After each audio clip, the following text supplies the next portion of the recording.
Joe. And I'm Lee. We are the Rewinders, rewatching childhood movies to see if they hold up. Lee? We watched The Lost Boys.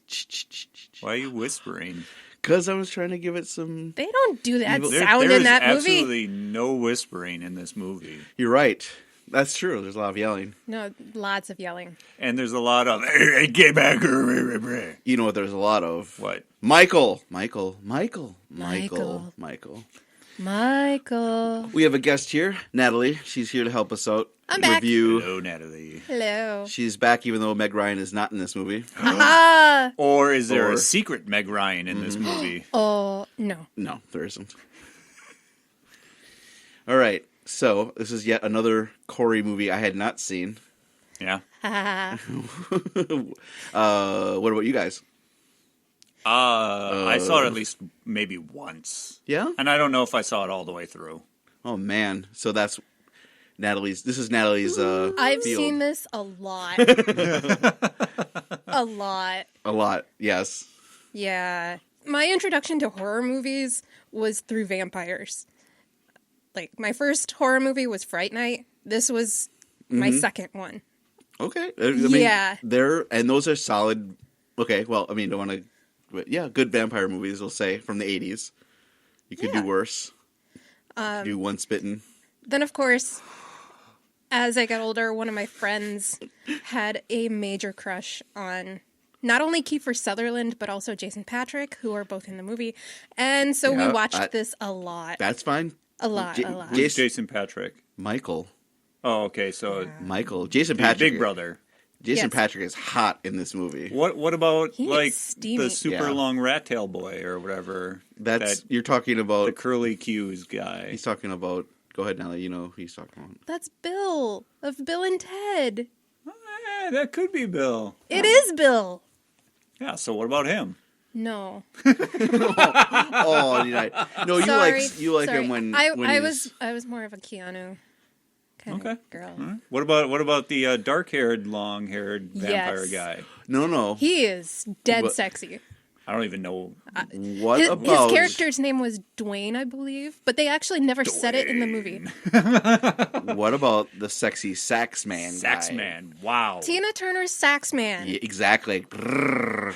Yeah. His pelvis would not stop. I don't think it could my God. stop. When does he have time to play? How to keep up those muscles? Oh my God. Exactly. Well, he works out on stage probably. But how does he hold on to Okay, his okay, sax? we're gonna go 'Cause too far. man, Okay. he is Let's wrap this greasy. up. All right, let's do I'll more talk about more memories from you guys of childhood stuff, and then we'll get into, and then we'll eventually get to Sax Man. Okay, besides That's going to be like 15 minutes of this. Is Oh, just no. about Sax Man. Oh God. all right. Any other childhood movies? Joe, you said you only saw it once, but what did you remember or take away from it? The big things that I actually remembered were the number one thing was hanging underneath the bridge because that was like a Good scene. scary kind of thing to Yeah. think about. I did remember that they were underground, but that whatever, everyone's underground. Yeah, and the other thing was that everything seemed bigger, longer, and more important in the movie in my memory than when I watched it this time around. I could see that. Yeah, they had the way it was shot and the way it had importance added to it. Yeah, direness and stuff like that. But yeah, any other besides hotness of vampires? Nope, that's it.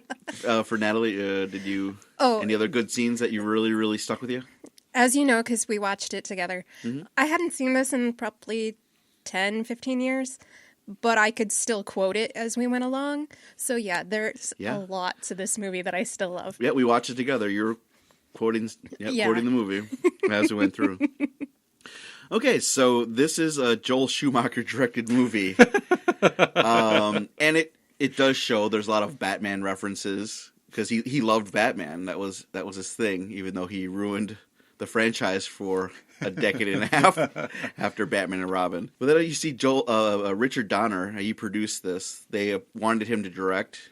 Richard Donner is a better director than Joel Schumacher, is what I'm trying to say. Okay. Very much so. But so it starts off with a helicopter shot, and we're coming in to Santa Clara, and it's a amusement park. The boardwalk. Nighttime boardwalk of it. And what I like, it's actually, that is Santa Clara, which is kind of cool that they actually shot on location. And there's a lot of overhead I guess at the time, helicopter shots. I'm sure. It's because you get little scritches and like it's little bats.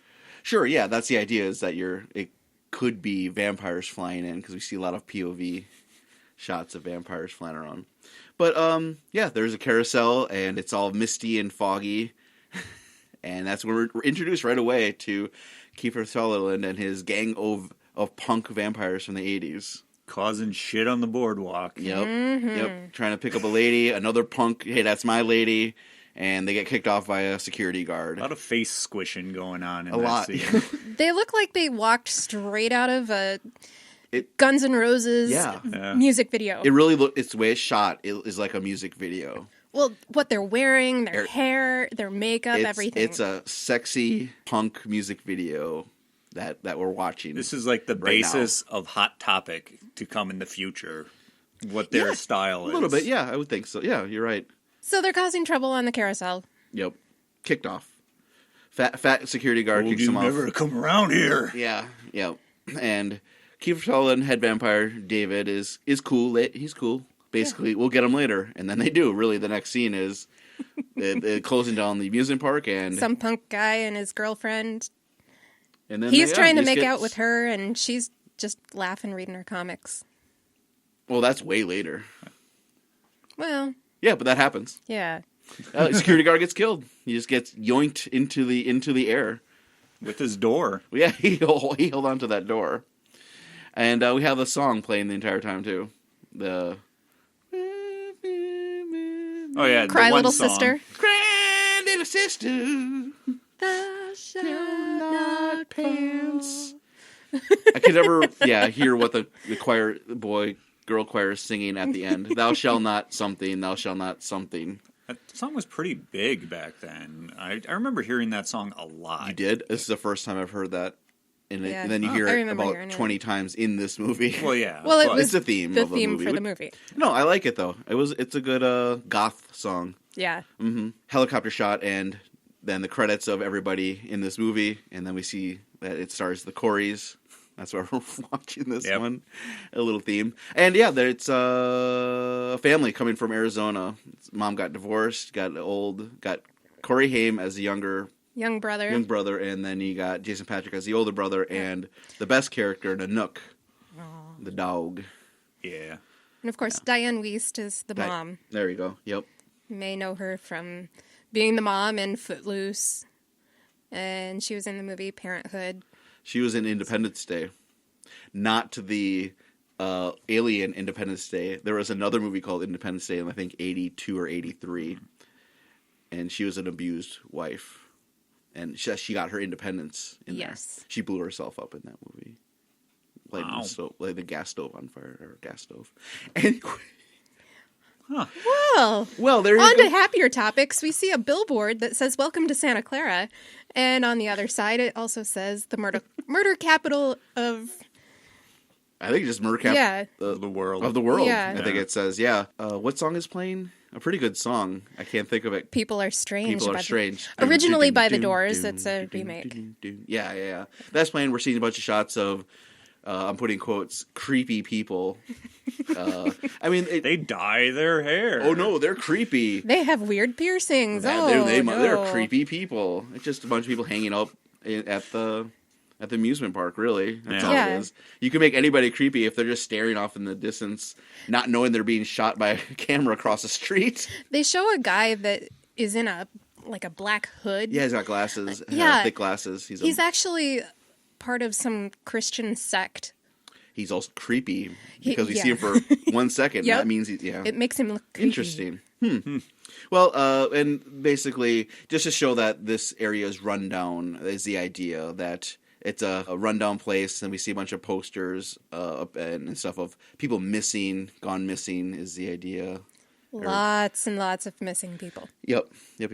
But then they go through there, and they get home to where they're going to be staying at the grandpa's place, out of town. And it's this weird ranch with stuff everywhere, I guess. It's your typical California hippie ranch. Yeah. And you see, so it's what's Diane Wiest's character name in this? I don't know. The mom, I guess. I can't think of her name. whatever. It's her dad's place, and he's a weird eccentric guy, and he's laying down on the outside, and the kids think, oh, is he dead? Yeah, just No, outside the porch. He's a heavy sleeper, and he's pretending to be dead. Yeah, because he's just a weird guy. He's also the actor from Tron. His funny way to say "Welcome here." Yeah, it's a weird little fun thing to do.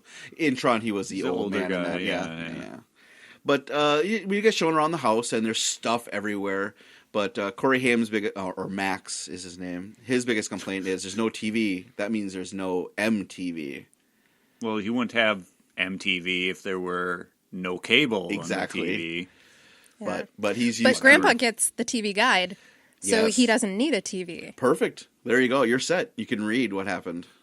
We just show the house, and there, hippie stuff everywhere, but a lot of taxidermied stuff, which will come into play later. Oh, in a big room full of taxidermied animals. Yeah. But they're right outside the kitchen window that Natalie pointed out that I missed somehow. There's a marijuana plant. Grandpa's growing pot in the backyard. I don't know why I just missed it. Until Jason Bateman points at it and makes the smoky smoke. Yeah, I just missed that. And it says Grandpa's saying, "Don't touch my stuff." Especially this drawer in the fridge where my root beer and my double stuffed Oreos are. It says old fart on it, which is great. I like this character, Grandpa character. Yeah, then do they just go back to the boardwalk at nighttime? Yeah, basically, because Mom. So Mom, real quick, she's looking for a job, and she got divorced, and so they say that they're flat broke. That's why they can't get their MTV on. But then the kids are going around, and that's when they go to a concert that's happening at the docks. And this is where we find Sexy Sax Man Sergio. Greasy Flores. Sax Man. Yeah, this really muscular guy. And like you said, he played for Tina Turner, and he was... So he's spoofed in Saturday Night Live as John Hamm does a Sergio sketch from a couple years ago. Mm-hmm. And then there's a YouTube videos of another guy who plays Careless Whisper with his saxophone in places. So it's making fun of this guy in this movie, which is interesting. Fun. All greased up, muscular, pelvic thrusting, playing a sexy sax. Now, he looks exactly like the main villain in the movie Ring of Steel. Oh, that's a stay tuned. We'll get to that one. That's why I like... Man, you like that movie? I kept watching that scene going... Who the hell is this guy? He looks so familiar. And going through my Rolodex of movies, and I finally came on that one. I'm like, oh. An actual Rolodex or the one in your brain? The one in my brain. Okay. Very good. As everybody's headbanging along to the Sexy Sax Man song, we get introduced to a sexy lady and a little kid. Well, the kid's not important. Well, we don't see the little kid for a little bit yet. Yeah, he's there. He's there being drugged along, but then Star is the lady, and she starts making, "Hey, I'm sexy" to Michael. Well, he sees her and starts just flat out staring. Creeper staring at her. Just... Yeah, well, she... I wouldn't really call her... I guess she's not my type. I guess I won't say, but it's not my type of... Like, she's that stunning that I would just be staring at her. Well, they didn't play it up in the movie. Usually if there's a female character that is supposed to do that, like the crowd spreads and the light comes special down on, and they didn't have that, so... Maybe she was using her powers. Her vampire powers. What? But, it was the power of her hippie skirt. She did have a hippie skirt. You're right. I want that skirt. Yeah? It's a nice skirt. It's pretty cool. She's a cool outfit. And he is now completely entranced with her. The concert, whatever, ends, and he's following her, and Corey Haim is saying stuff like, where are we going? What are we doing? I'm at the mercy of your hormones. There you go. I'll just point to you when I need the quote. No, I'm at the mercy of your sex glands. That's sex glands. Yeah. That's not any better. No. She gets on the back of a gang of motorcycles. Well, not yet. She's about to go off to get something to eat with Jason Patrick. But this gang of motorcycles shows up, and it's the punks from the carousel. Yep. And David, who we're introduced to formally, bleach blonde hair. He's saying Star. Like, you're You mine. belong to me. Get over here. And she hops on the back of his bike. Okay. Is this when we get the running not yet. Okay. No. Okay. The mom is looking for a job, and she finds a little kid, whatever, and but she meets this other character who runs a Blockbuster, not a Blockbuster. Basically. Yeah, basically a video store. A video rental and place. he's wearing shoulder pads and glasses. His name is Max. It's another character actor you've seen around Tall in the 80s. guy. Yeah, And- he's actually pretty famous for playing FDR. Okay. In what? I don't remember the name of the movie. In something, okay. Yeah. I could see that. He looks like him. But he owns a video store, and that's when we also see the Kiefer Sutherland and his gang, and he tells them, I told you to stay out of here. Those kids can't go anywhere, man. No, get They're out. told to stay away from everywhere. They're a bunch of punks. But Mom says, oh, they're just being kids. Actually, they dress better than we did when we were kids. And that's a line she Even says. Max's dog, a beautiful Oh, yes. white German Shepherd named Thorn, Thorn. growls at these punks. Yeah, it doesn't like them. Yeah, you're right. But basically, Diane Weist's mom gets a job there because and they kind of hit it off together, Max and her. They're probably gonna have some dates later on, maybe. Yeah. Oh, and then comic book store. There we go. Yep. Corey Haim walks into a comic book store and runs into Edgar and Alan Frog. Supposed brothers. Yeah, Because they don't look like each other. anything alike. Yeah, Corey Feldman is one of the brothers, and then a nobody actor I've never seen or will see again is the other brother. Yeah, and they don't pretty look much. alike.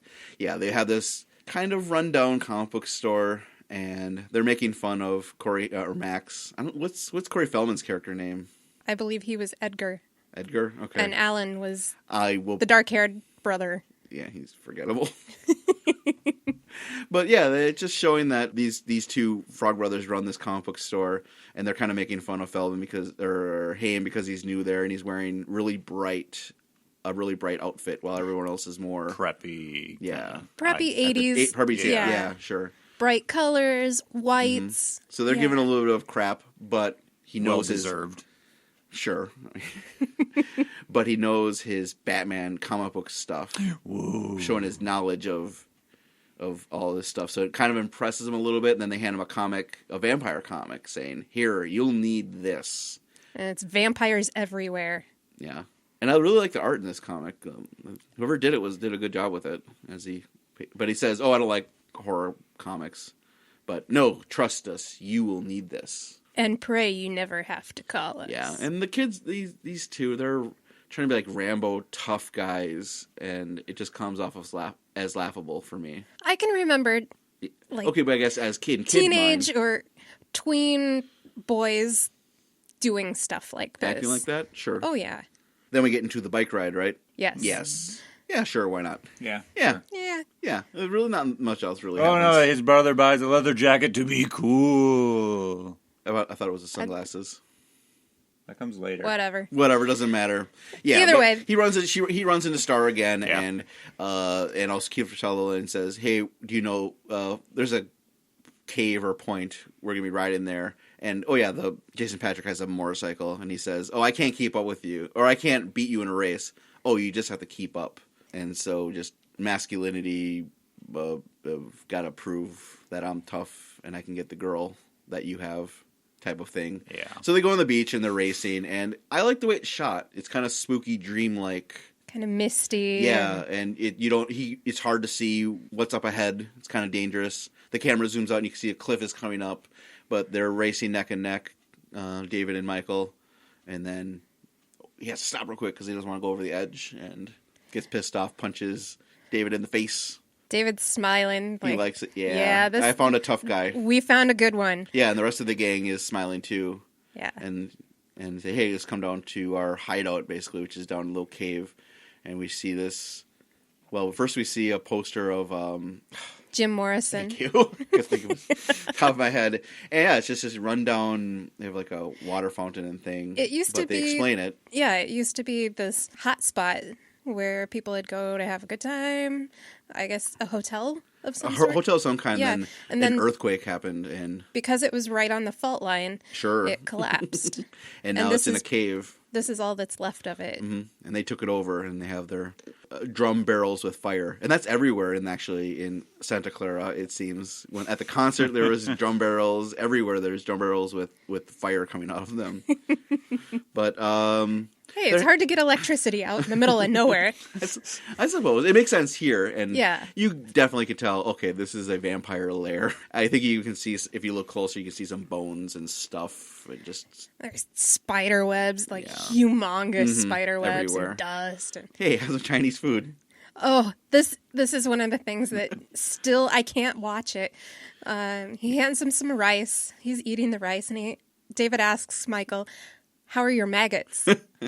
Turns into maggots. And you look down, and there are maggots just squirming all around in this to-go box from a Spills Chinese it place. out. Yep.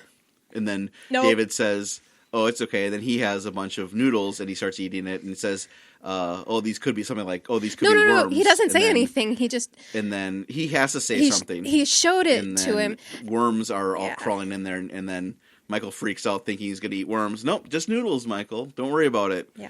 And I thought it was a really good way of showing the vampire hypnosis trick on him. And it's a good seeing way to what I get tell him you to see. second guess what he's about to eat. Yeah, Or it's, drink. It's really well. I thought that was really well done because then a bottle comes out. It's got decorations and it's got Crunk bottle. yeah, really it is.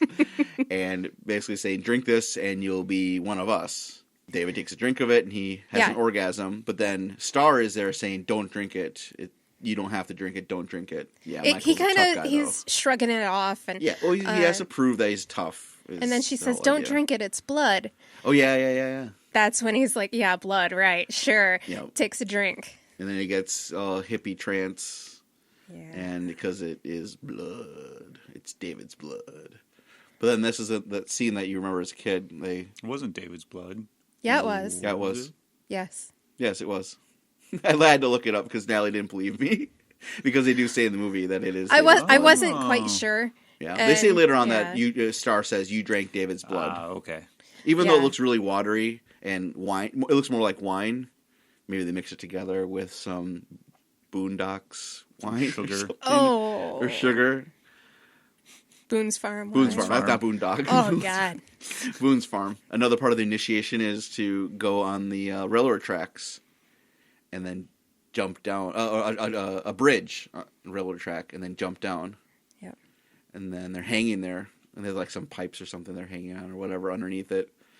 They're hanging there, all the guys. And this is where we're constantly saying, "Hey, Michael, come with us, Michael. Come on down, Michael." It's it's throughout the movie, and we looked it up, and it's 118 times they say Michael in this movie. It gets really annoying after a while. It's too much. So anyway, they're hanging on the bridge. A train goes by overhead, making the bridge shake, and they're all holding on as long as they can, and then all of a sudden, they just start dropping one by Yeah, one. they let go into foggy mist below. But Michael holds on as long as he possibly can, and he can't and falls down. But then he's floating, or who knows what's happening. You can't really Well, they tell. were calling him from the mist. Yeah, saying, so they weren't dead. They were calling him back. Like, "Hey, come on down," basically. Yeah. Had a lot of mattresses down there. Sure, or trampolines. Foam. Ooh. Yeah. But he falls, and then somehow he then Ends up on his bed. loses consciousness and falls into his bed. Yeah, and he's back home. But Next now, thing we know, it's 2:00 in the afternoon. normal time to wake up. Oh, yeah. If you've been out all night long, Mm-hmm. drinking vampire blood. But Max is there. "Hey, where you been?" Opens up the curtain of the window. Not Max. Not Max. Max is- Max, the other guy. Yeah. Okay, Corey Haim, because There I you go. can't remember his character name. He opens up the curtain. Now, sun is coming in. And he has to Michael puts on his glasses.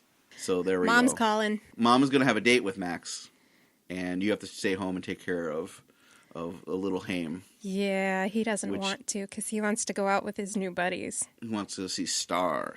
Yeah. Well, so that night, wackiness happens, I guess. Yeah, he's sleeping, and he floats up and slams into the ceiling. Yep. Squishy face. Before that, didn't he try attacking? Yeah. Oh, that's right. The He gets dog hungry. jumped him. He gets hungry. Yeah. And He gets goes hungry. down to the fridge and Michael gets these does. hunger pains as he's starting to drink some milk. Yeah. And drops to the floor. Blood. Yeah. He's in a got- bad way. Mm-hmm. And his brother, Corey, is up in the bathtub. Singing a dumb Singing a song. He's got suds Doing everywhere. stuff Yeah. with his hair. And Nanook, the dog, is with him. Yeah. Which is important. He's Which is a good boy. Good husky puppy. Jason Patrick bursts in. I like the way He this is is- all shot. You could tell that Michael's trying not to do this, but he has to opens the door slowly. It's the first time and- we see him start to vampire out. Vamp out, they say in the movie. Oh, yeah, whatever. That's how they refer to turning into vampire or needing blood or whatever. But what I like is, Corey Haim, he dunks down underneath the water of the bathtub so he doesn't see as the door opens up, and he doesn't also somehow hear Nanook growling. So the door opens up, Jason Patrick's there, but Nanook jumps at him and the door closes. So then when Corey Haim comes out of the water, he's like, what the hell just happened? You hear this commotion outside the door, and Corey Haim He comes comes out out, of the- and it's very horror movie shot, and very still. There's no music playing, and I really like that. And goes on the steps, and you can hear Michael, and you're not too sure. Is he going to leap out at him? Is he going to attack him? Is the dog dead? Because you don't hear anything. Mm-hmm. But nope. And just you got see bit in the him hand. down there, Yeah. holding his hand, and it's bleeding. Yep. What the hell did you do to my dog? Is a good response. Nothing. He bit me.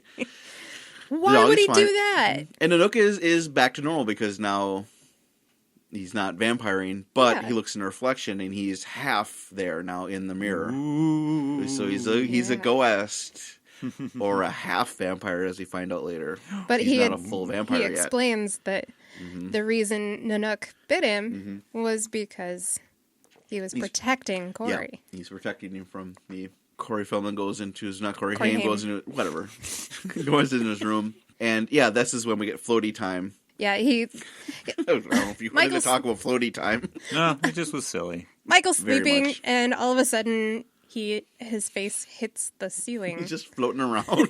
This scene always stuck out to me because it seemed very real. As far as when he hits the ceiling, he's acting very sleepy. He turns, and you can see his nose smear across the ceiling. And then he floats out the window. Just he grabs a phone. It's almost like the out of doors is calling to him. It does seem like he's being pulled outside. Yeah. That he doesn't have much control over it, more Right. than him just floating. And he's trying to pull himself back into the With house. the phone line. Yeah, the phone line. The mom calls and is on the line with Corey Haim. And basically, she's on the date with Max, but Corey Haim screams, "Oh, something's going on! Come home quick!" So she runs, is on her way home. And he really starts screaming when he sees his brother floating outside the window. Yeah, and this is one part when we start to get into. So Corey Haim is supposed to be acting fun. It's supposed to be silly for him, but in Jason Patrick, this is terrifying. He's screaming his guts out. Help! Get me in! Help me! This is where the movie fails for me, as it's trying to be a horror comedy, and the two don't mix well together. Because every time Corey Haim is trying to do something and funny, light, it doesn't work for me, at least. I don't know what you guys thought, or even thought about that at all, Joe. I thought his reaction to calling his mom and demanding that, or whatever, her calling them and then him freaking out about it was, although it's presented kind of in a funny way, I thought it was a fair reaction to what That's was fine. going on. It's other lines that fall flat, is what I'm saying. Oh yeah, he has a lot of throwaway, Because he says- goofy lines. He says something like, "You're a vampire. Wait till mom finds out." Yeah. There's a bunch of dumb lines. It's trying, and all throughout, it's trying to be silly and funny. They're trying to Calling find their him the catchphrase. flying nun. Yeah. Oh my God, he's a flying nun. That's what. That's Okay, what really hit yeah. me. And I blocked all those out. that. Good job. I think when I watched this when I was a kid, it was something that made this movie a little more tolerable for me because horror movies really, really freaked me out. So it was scary, but that made it not quite so scary.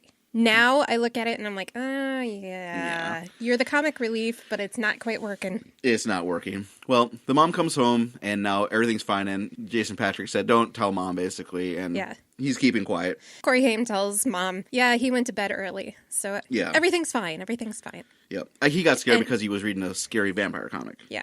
Yep. And... and he was on the phone with the he calls the Frog Boys and asks what to do. They just say, "Oh, kill your brother right away. Get a stake and stab him through the heart. Yeah. Whatever." Well, I can't do that. Mm-hmm. They can't do that. He's and then they explain to him. That's where they tell him, "Oh, he's a half vampire." And, I remember. Okay, so then Diane Weiss has to go apologize to Max in the daytime for leaving the date, and so she's going over to his nice house on the beach, and there's a gate that says "Beware dogs." And she goes past. That's when she gets basically attacked and chased by Thorn. Yeah. The cute. Ooh. Yeah. But you could tell. While Corey Haim was trying to read the comic? No, when Mom came home and he was telling her that Michael went to bed early, he was actually sneaking out. Oh, did he go have some sexy times? Oh, yeah, with Star. I missed that whole part. I'm sorry. Yeah. Oh, that was this point? Okay. Well, yeah, Michael sneaks out and has sexy times. He said he was going to go fix this. Oh, okay. Instead, he just had sex. Yeah, and all the vampires were gone, and they were actually harassing Max. We didn't see what happened, though. Because they have motorcycles, they rev them, they have their lights on. But then we didn't see, did they kill Max? We don't know. And so when the mom comes to visit, maybe they're all dead or whatever. And they get chased by the dog. And they add a lot of growling and barking sounds to this dog. Lots of extra and barking. You could tell that it wasn't growling or sneering. Like, it didn't show its teeth. That dog wanted to play. He wanted to play with her. But, the idea, and at the same time, Corey Haim was looking at the comic saying that head vampires, or vampires have hellhounds that guard them while they're sleeping during the day. And so that's so how now we they're find starting out to think, Thorn. Okay, Thorn is the guardian for Max, and Max might be the head vampire.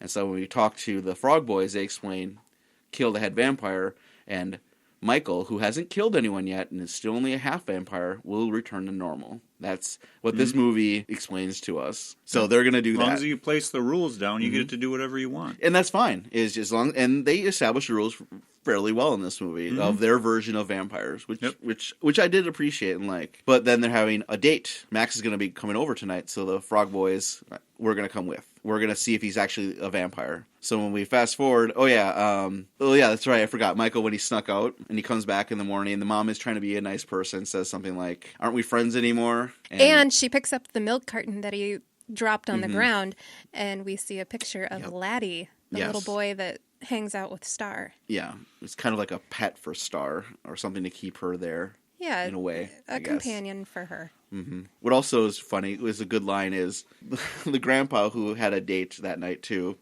He sees Michael, and he's like, "Oh, so I guess I wasn't the only one who got lucky," because the grandpa went on a date with a widow or something. Widow Johnson, and he's got a cool pickup truck that has it plays La Cucaracha like horn. I like this character. And he is a good comic relief. Where Corey Haim. Yeah. Yep. He's and the lines that are delivered, like that line, "Oh, it looks like somebody got lucky last night." That's delivered very well. Corey Haim did it. We would never believe him. Yeah, that's true. But now we're at a dinner date at home, so Max shows up. But who answers the door? Michael does. Max asks, "You're the head of the you're the man of the house. You have to. Aren't you going to invite me in?" And then I invite you in. I invite you in. Mm-hmm. As he sneers and walks off. Yep. And we see the grandpa is in his little room, and he's keeping an eye on Max, and he closes. He knows this guy. He knows this guy. There is something up with this guy, and he knows it. Well, as we're having dinner and we're going through all the rules, vampires smell bad. Who has bad breath? That's what it is. Oh, it's Nanook. Nanook has bad breath. Get out of here, Nanook. They're eating spaghetti, and we put garlic in the cheese. They give it to Max, and this is too much garlic. They think nope. It just was way too much garlic in the cheese. And it was fresh garlic. Yeah, very, very fresh. And then the other one is, we spill holy water on him. Nothing happens on his lap, just wet. It's just cold. And then right away, they turn off the lights, and then he put a mirror next to his face to see a reflection. And he wasn't glowing either. He didn't glow. And there's a reflection. And Max stands up and says, okay, I know what's going on here. I'm not trying to replace your dad. At first, the idea is that, oh, I know what's going on here. You think I'm a vampire. But no. No, he doesn't say that. He says that, replace your dad. So then he leaves and says, hey, tomorrow night, come to my house. Come to my house, and we'll have it. Proper dinner without your weird kid and friends. Pretty much. Basically, yeah. So, okay, Max is not the head vampire. So they got to find a head vampire. So they think. So they think. What? Spoilers. Do they then go into cave now? You're lost, man. Oh my god, we're everywhere. We're kind of moving. We're all around. over. Well, just trying to keep it a good pace here. But then, they try and take Michael out to, okay, now you got to actually feed. Right, that's what's going on while the dinner at dinner's home happening. is happening. Michael, the gang is trying to make him into a full vampire. Yeah. So he takes him, take him to, you see a bunch of punks just having a party on the beach, and this is when you see little clan of vampires vamp out. Oh yeah, you get to see the freaky eyes and the fangs, and the fangs that are way too close together. Yeah, normally it'd be two teeth over or one tooth over, just left or right. Typically, you see it on the incisors. No, it'd just be different from it's other typically on the movies. canines. They had it on their incisors. There you go. Sorry, they belong on their canines. I didn't mind it. They had a little bit on their canines. Look goofy. They were tiny. Really? They're like, grrr. I liked it. They kind of have like some of them looked good. Some of them looked like you're just gonna bite your lip a lot. Maybe the actors did. That would have been me. I could see they probably did. Or had to leave them in. Had a hard time eating. Between takes. Between takes. Mm-hmm. They had to have everything like a straw or everything. Blended and blend everything. Suck it up through a straw. Yeah, but Michael doesn't. He starts to vamp out as well, doesn't he? Yes. But he doesn't want to kill, and he falls down from the tree that they're looking at. This gang or a party on the beach. The mass slaughter. Oh yeah, biting heads and ripping stuff off.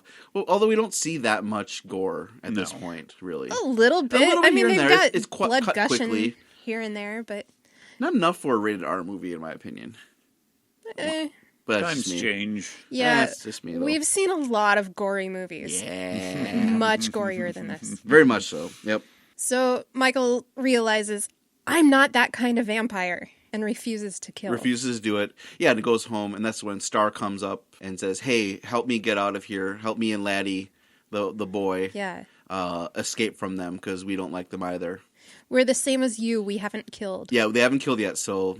That all three of them now we know are half vampires. In the daytime, you get the Frog Boys, and they yoink the grandpa's old cool convertible car that he never drives anywhere. He has to drive his pickup truck that he likes. They borrow it. Yeah, and the Frog Boys have their military gear on, their vampire hunter stuff on with bandoliers they're and ready spikes. to go. They're ready. Oh, and a really good scene that this I like is they go to a church. While there's a baptism happening. Well, that's a little later. That's later. That's later. I'm skipping? Okay. Yeah. Whatever. So right now... movie blended together for me. Michael wants to save Star and Laddie. There we go, during the daytime. So he's going to the cave to go and get them with the help of his brother and the Frog Brothers. They get to the cave. Michael is getting Star and Laddie out of the cave while the brothers are all going down after the vampires. And they're looking for him. They can't find him. And they look up and scream. Yeah, they crawled into another from the part ceiling. of the cave. Yeah, and they're all hanging. And I like that they have bat feet. And they're hanging upside down, which is... I like that. I thought it was goofy. Yeah, that's all right. I like it because, like we talked about before, they have their own rules. This version of vampire, so it's something different. Instead of being in coffins, and Corey Feldman says, "This is a coffin," because he's got his smoker voice. Yeah.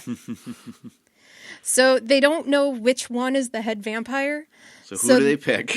We're gonna pick the smallest first, which makes no sense. You would pick the bigger, cooler one, like a Kiefer Sutherland type. I mean, he's recognizable, but they pick the second most recognizable person here. They're going to kill Bill. Was it Bill Esquire? Bill S. Preston Esquire. Esquire, yeah. He's the smallest, so we're going to pick him. The least threatening out of all four of the vampires. And the only one who I could see was His mullet Yeah. was extensions. Oh, so The other guys, I could believe that was their real actual hair. Yeah, probably. Yeah, they all. That's right. Oh, Yeah, it they all looks have so long bad. hair and mullets.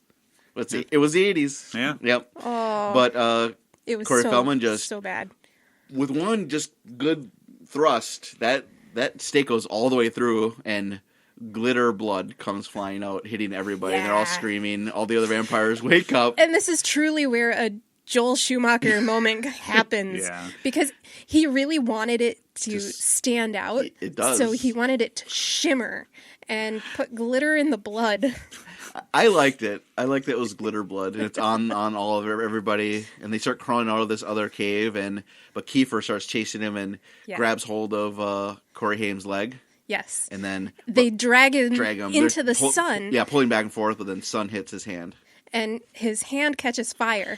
And as he's pulling it back and looking like he's in pain, you see this single tear go down his cheek. I thought that was a great moment. And I thought they had done this on purpose, but no. It was an accident. It turns out that Kiefer Sutherland's contacts were bothering him so bad that tear came down at just the right time. Didn't and it they tear or kept something? it in. That one contact tore at also, don't know. or it was hurting him. So Yeah. it was just I imagine. just a good accident. His eyes were so irritated, it created this tear, and it was just a serendipitous moment. Yeah, it was very good. I thought maybe someone littered on their way out or something. Single tear. Oh, good reference. Everybody, the kids get back and they escape, but now they have Star and Laddie. and Laddie, so they all get out of there. Yep. And they have one day to prepare That's when because I see they it. Yeah, know just the rest of the yeah, day. the rest of them are going to come. They're going to come that night Yeah. to the house. That's right. Yeah. They're going to attack the house. This is when they prepare and they go to the church. Which was great pacing for the movie. Very good. Yeah, I agree, because now it's not, oh, we did this, do, something else happens. No, this is happening now. They know that they're in deep shit. We gotta get moving on this. And you see, not only are the kids preparing, but Grandpa's preparing for something. Oh yeah, earlier All of he a was sudden, when they took the convertible. yeah, he was putting in stakes out in the front lawn. And that's something we see when they get the house in a bunch of different scenes. Is the fences that all go around are made out of stakes. So Yeah, these Grandpa big knows something, posts and now that he's are putting sharpened to even a bigger point. ones in. Yeah, these huge stakes in his fence, and there's a bunch of giant stake posts in the back of his pickup truck. Yep, so he's putting in a whole bunch more. Okay, I want to talk about the church scene. Okay, talk about the church scene. They go to the church, and there's a There's a baptism baptism. happening, and then they bust on in and fill up their canteens with holy water, and everyone looks at them. Then they leave. I liked it. They hold up their fists in solidarity with yeah. the whole baptism thing. Okay, I'm done. Continue. I get it, because anyone who goes to a church where they have those holy water bowls at the front would understand that basically, yeah, it's a free-for-all. If you were just going to sit there and just like scoop it, no one would know what to do with someone like that. They'd be like, "What? Why are they doing that? Oh, they're gone already? What? I guess we'll put some more out." I mean, but it's good to make fun of that a little bit. I think that, it made me chuckle. Yep, that joke landed. So you're right. Now they're at their home. They convince Grandpa to go away on a date. Yeah, And they made Mom him think is at that Max's house. Yeah, they made Grandpa think that the widow Johnson called and thought there was supposed to be a date that night. Yep. So as soon as Grandpa leaves, mom is gone. They start boarding up the house and Preparing, yeah. And then vampires come in and start attacking. And yeah, they all come in almost kind of one at a time. And there's one guy upstairs who starts fighting the Frog Boys.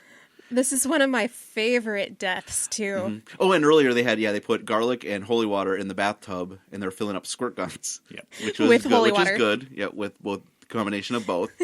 But since So he walks into the bathroom and sees a whole bunch of garlic floating in the tub, and he looks at him and says, "Garlic don't work, boys." Yep. To which they reply, "Try holy water, death breath," and start squirting him in the face. Yep, and they're hurting him, and they get pushed down. They're screaming, but to the rescue, Nanook runs on in and jump kicks the vampire into the tub, and it's a really good death of melting, screaming. And he's going through all the pipes, too. It's blowing up the pipes in the house. It's disgusting and it is sparkle amazing. blood going all the way through, and I didn't like it that it was destroying all the pipes of the house, which didn't make sense. I know they set up earlier, they said all the Frog Boys know all this stuff, and they say all vampires die differently. Mm-hmm. Some explode, some shriek. Some implode, and then and some just go with a whimper. There you go. And we see that as they're dying. Everyone that they kill goes in one of those fashions. And they do set it up, yes. so it's the movie rules work. So I understand. And actually,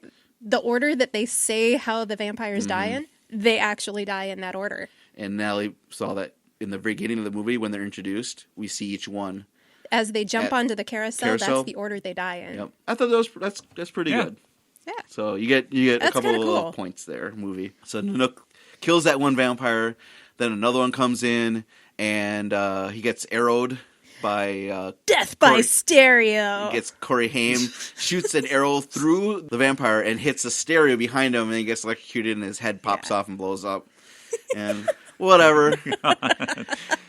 We'll chalk that one up to Joel Schumacher right there. Yeah, it is really, that's a corny death. I mean, would that kill a vampire? Because it's just electrocution. Well, technically, it's kind of getting staked. But it's an arrow. It's not. But it's wood. It is wood, right. And it's going through his heart. Okay. I got a good The rest shot of it's there. just electricity icing on the helping. cake. Yeah. Okay, I'll allow it. Good. But then Kiefer Sutherland comes in and starts smacking Michael around because he moves so quick and he's floating around and he's that one's Michael's. Yeah. David's playing with Michael basically. Yeah. He punches him in the face and hides and goes back in the shadows, floating around, giggling. And I always thought there was more like in-air battle in this scene, but there's only like one big leap, and that was it. And I was like, They're kind of floating around a little. Yep. So finally, Michael vamps out. And they're hanging on to this doorway. Yeah, because they're pushing back each other, flying at each other, pushing back and forth. And Michael's hanging on for dear life and looks behind him and sees these antelope antlers sticking on Grandpa's out. table of weirdness. Weird table of taxidermy. And all of a sudden turns and lets go. David goes flying into the antlers. Sutherland. I wanted him to win. Now, do antlers count as wood? Because here's the thing though, he gets staked, light hits him like a sunlight or whatever, a beam of something, as he slowly just dies, and he doesn't explode. He just goes to sleep. It seems. He closes his eyes, and then the light goes away. He loses kind of that glowish, the glowishness of him. Yeah. Well, because they wanted to make a sequel, is the idea that he didn't die. But that never happened, of course. Yeah. Or did it? Anyway, it doesn't matter. 24. But nothing happened to him beyond that point, really, at this time. And we see that nothing has happened to Michael either. Yeah. He's still full on Michael's vamp. still there. Star is there. Star comes and the running little kid, in. They're still vamp. They still feel it. They say, we don't feel any different. And somewhere along the line in here, we saw Laddie vamp out, too. That always creeped me out. It was creepy, but it was dumb. Yeah. I thought it was dumb when the little kid jumps out of the bed. And but they did call him Eddie Munster. Well, the kid, in my mind, it was self-defense because he kept hearing those kids say, kill them all. We have to kill them all. So then he's thinking they're going to kill him, and Star was like, leave him alone. He's just a kid. And he's gone full Eddie Munster or something like that. But you're right. Yeah, they thought, we killed David. He was a head vampire. We haven't changed, though. Dum, dum, dum. But then who comes home? Right at the exact moment, Mom and Max come in, and they see the disaster of the house. Yep. Mom's freaking out. Is everything okay? Yep. And then that's when Max says something like, "Oh, my boys, what did you do to my boys?" Or I told them. He's acting pretty calm about it, isn't he? Yeah. Well, they're expendable to him. Well, yeah, of course. He can always make more. Because he's a head vampire. And his plan all along was to make Diane Wiest, the mom, make her the mother of the vampires. His lost boys. Yep. Of his Brady Bunch vampire family. I think they even say that line. Yes. Yeah. Yep. He's vampiring out as he's head vampire. He's got his contacts in now. He's got his funky teeth. But then luckily, Grandpa You hear wah wah wah wah wah wah wah wah as the truck backs up, smashes through the front wall of the house, and all those stakes are in the back of the pickup truck go flying. And Michael pushes Max into the path of one of those flying stakes at the right moment, and he gets washed. Oh. From Firefly, and it makes me sad. Oh no, but Max gets killed and he dead. Woo! And weird looking flames go shooting up. Yes, and now everyone that was just a half vampire are back to normal.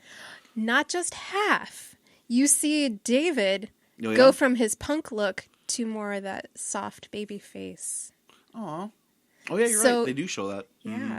Anybody that Max made a vampire would have turned back to normal. And then Grandpa goes into the fridge. Oh yeah. Gets himself a drink from his old fart. Oh, nice and calm. And says something like, the one thing I've never liked about Santa Clara is all the goddamn vampires. Best line of the movie. Best character in the movie. Besides the Nook. And the movie ends. And That's it. Lost Boys, 1987. Mom and Corey and they're all covered Michael in ash from the explosion. Yeah, they all look like crap, like they've been through the war. The house is covered in blood glitter. Slack-jawed, and Grandpa's just drinking his beer. Or his root beer. Root beer. Yeah. He has got root beer. Yeah. The sequel would have been Nook and Grandpa just hunting vampires down in There's the an actual post-apocalyptic sequel. world. There are 2 sequels that were directed to DVD. Yes. It would be fun if it was Grandpa and the Nook, but they wanted the Coreys in the sequels. No. They actually brought back the Frog Brothers. So the dark-haired guy he's only done the sequels. He's only been in pretty much in 3 movies. He was in the sequel. Doing for this. Okay, what do you guys think? Does it still hold up? Any other scenes that I skipped over that we I don't want think to so. I think we talk pretty about? much hit or any everything. other jokes? I didn't understand why Max had so many neon lights in his own house. I can answer that. It was the 80s. It was Joel Schumacher. He loves neon. Oh, yeah. Everything. It's true. Yeah. Yeah. We see that Max. It doesn't make any sense. That's the any reason other why. way. Certain camera movements you could tell they're not done exactly right. The half-naked picture of Rob Lowe in the poster, Joel Schumacher. All of Corey Haim's clothes should be burned because they were just god awful in this movie. I mean, definitely. 80s I clothes actually liked are, his robe. That bathrobe was pretty awesome. I don't remember the bathrobe. I don't remember but either. It's his based off second of a day famous clothes, painting. I drew the design because it's like cave art design, 1980s Yeah, but that was style. very popular then. Oh yeah, it was. Yeah, it was very popular. It was, then. Yep. Oh, it's terrible. God, it's awful. That doesn't hold up. His Oh, no. wardrobe does not hold up. Oh, that is awful. Or just one earring in his left ear. So that was 80s, but did it hold up for you guys since you've seen this movie and I haven't? Joe? I'm gonna say no. Doesn't hold up for you? What No. didn't you like about it now as an adult? Maybe I just wasn't in the right frame of mind. Maybe I went into it being distracted by other things, but I didn't care for it. And that's Did a you like personal the- preference thing. It's Okay. not a because I think there are a lot of things to actually say that that's a solid movie, whether it's in the 80s or not. But I just didn't care for it this time around. Okay. I'd say for an introduction to vampire movies or to horror movies in general, I think it would be a good movie. Granted, yeah, it does have a lot of very heavily 80s moments. So that part doesn't agree. hold up very well. On the other hand, it has some solid camera work here and there. It here does and and there. it does and it doesn't. Yep. Yeah. A few lines are pretty classic that could stick around for a while. And yeah, But does your it lays nostalgia, down though, the law because you for... really like this movie as a kid, is that interfering with your like of this movie? I really tried to be as objective about Sure. it as possible. And yeah, I think it could be a good introduction to horror movies or vampire movies. As somebody that had never seen it and is going into it after watching lots of other horror movies, I don't think it would hold up at all for them. But I personally still love it. There you go. And you want to watch it again right away. Yep. Goodness, yes. So for me, not having seen this movie or having any nostalgia to it, I saw it straight through. And yeah, agreed. I've seen lots of horror movies and I've seen a lot of horror comedy movies. And I really feel that's what they were trying to do with this one. They were trying to combine the two together, and it failed with that. I think it would have been if it was just a horror movie and more story with Michael, who I thought Jason Patrick did a great job in, and more with Kiefer Sutherland and less with the Coreys and the Frog people boys.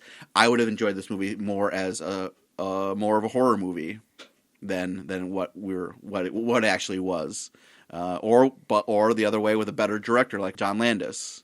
He did like American Werewolf in London, and that's horror comedy movie. Yeah, I think he could have done a really good job in the with Twilight Zone movie and other stuff that he's done. That I think he was just a better director, a better writer. And that's the other thing is this was written by the story idea was written by two people I've never heard of, but then they brought in a third person, Jeffrey Boehm, and he's written a ton of good movies, Indiana Jones and The Last Crusade, and a bunch of other really good, well done movies. And he does comedy well too. He did Briscoe County Jr. He was the great show. So it's a comedy show. Yeah. is my point, and he likes characters. Anyway, I'll wrap up my thought. I liked it. I like the vampire rules in this movie because they're different. They set it up and they play by their rules. And there are good scenes in here, but there are also really bad scenes. I would say recommend watch it, but don't expect the greatest movie ever. And I don't feel that those quotes, I didn't get any quotes at all besides the grandpa quotes. Sorry, Natalie. For me, those just went right on by. Like, he's got garlic or stank breath. See, I don't even know the quotes of the movie because they didn't stand out for me because they weren't presented well from the bad Corey actors or written well. Okay, so that's my opinion. So kind of So, that was The Lost Boys. If you want to get a hold of us, email the rewinderspodcast@gmail.com. Like us on Facebook and follow us on Twitter @TheRewindersPod. You can find this podcast on iTunes, SoundCloud, and Stitcher. Please rate and review. All right, what would you rename this movie? You're looking at me, so I'm looking at you. You can go first, or Natalie can go first. Hippies always win in the end. Okay. Michael. You're stealing mine. Mine would be, Michael, ! A Vampire Story. Oh, that's cute. We are the Rewinders. Thanks for listening. Michael. Michael. Michael. Wow, Lisa.